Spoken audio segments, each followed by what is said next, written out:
Les médias d'État de la Corée du Nord ont déclaré mercredi qu'environ 1,4 million de jeunes avaient postulé pour rejoindre ou retourner dans l'armée cette semaine, blâmant Séoul pour une incursion provocatrice de drones qui a amené la situation au bord de la guerre.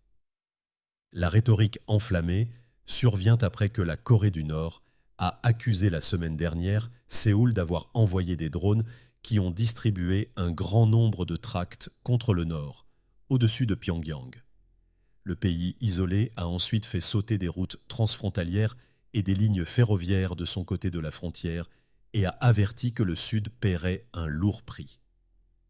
Les jeunes, y compris des étudiants et des responsables de la Ligue de la jeunesse qui ont signé des pétitions pour rejoindre l'armée, sont déterminés à se battre dans une guerre sainte d'anéantissement de l'ennemi avec les armes de la Révolution, a déclaré l'agence de presse officielle KCNA. Des photos publiées par la KCNA ont montré ce que l'agence a dit être des jeunes signant des pétitions dans un lieu inconnu. Si une guerre éclate, la Corée du Sud sera rayée de la carte. Puisqu'elle veut une guerre, nous sommes prêts à mettre fin à son existence, a déclaré le rapport de la KCNA. La Corée du Nord a déjà fait des déclarations similaires concernant des jeunes souhaitant s'engager dans l'armée en période de tensions accrues, bien que de telles déclarations de l'État isolé soient difficiles à vérifier.